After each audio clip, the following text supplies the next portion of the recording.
was genetically predisposed to be an addict. I didn't live with my dad. They divorced when he was an alcoholic. It comes in two categories. Those who are in recovery and those who need to be in recovery. Other people go to work for their father who builds houses, or construction people that work on land. You see their name, Michael G. Bickers and Son. Well, Benny Bickers and Son was in the gambling business. Dad blew in like the wind. I mean, he was like a movie star, kind of, where he was too busy and he would just kind of come by. He didn't live at the house. So you'd hear about him in the news, hear about him on TV, or he'd come by and, you know, flash a fancy car or a fancy outfit, who knows what. I didn't like when he was in the news. You know, that was embarrassing, probably for all of us sometimes. And then kids, some can be cruel, and then others wanted me to hook them up. We were drinking. It was on a Sunday night, Sunday afternoon.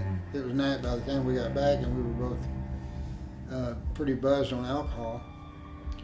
And we went to a club that I owned, and I don't remember who joined us or who didn't join us. All I know is I got up from the booth to go to the restroom, and she said, "Wait a minute, don't go right now. Let me give you something." And I was very much against drugs of all kinds, which was kind of odd. I had 300 employees in the restaurant and nightclub business, and it was understood that any drug use, they were fired. But they could drink all they wanted to. Like alcohol wasn't a drug. But anyway, without going into a long story, she talked me in and showed me how to put this little capsule thing into a top snitterfish, snorted. And I had never heard of cocaine. This was in the early, not early, but it was in the 70s. And so that was where I started. I felt I loved it. All of a sudden I wasn't drunk anymore. I wasn't 5'9" anymore. And I could dance, and it took away all my social fears, and it was I felt like I'd wanted to feel all my life. And so, I don't know whether I was addicted to it immediately or not, but all I can tell you is I wanted some more. Right before my father died. He died on Valentine's Day, February the 14th of that year, 1969 maybe, right? Anyway, he was an executive vice president for the Dunes Hotel in Las Vegas. And so the week he died, a lot of stuff happened. We filed for divorce. My father died. I got arrested.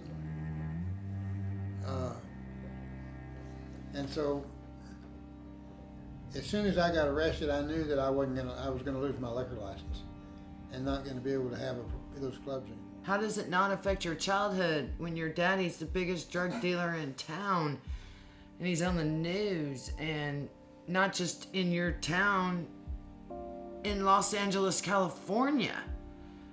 I mean, well, I have abandonment issues. We all have. I had a lot of daddy issues. In fact, I didn't speak to him for a lot of years. But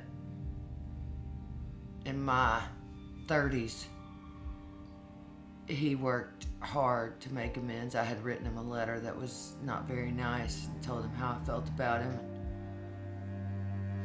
After he got over the shock of that, he decided that he needed to make some amends. And he began to do that. Alcoholics Anonymous. I can say that there were people stepped into my life, but I'd like to say that God arranged it all. And it's like the rest of my life. If God hadn't been in my life, I wouldn't be here right now. I was so much into instant gratification that the day I read that, I thought, well, I'm a failure here because I don't really believe that. And then the next step, it talks about we came to believe that a power greater than ourselves could restore us to sanity. Well, I didn't believe that either. But it says came to believe. I missed that part. It doesn't say we believe.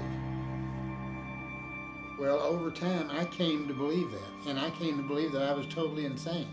Especially when I saw that the definition of insanity by Albert Einstein, it said insanity is doing the same thing over and over again, expecting different results. So I sure did that. Damn sure did that, as a matter of fact. That change, this kind of dramatic change, like it's been for me, or sudden change, is still a process.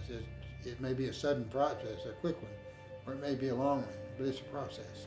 And it's important that I remember that. Because I get impatient. But when I get impatient,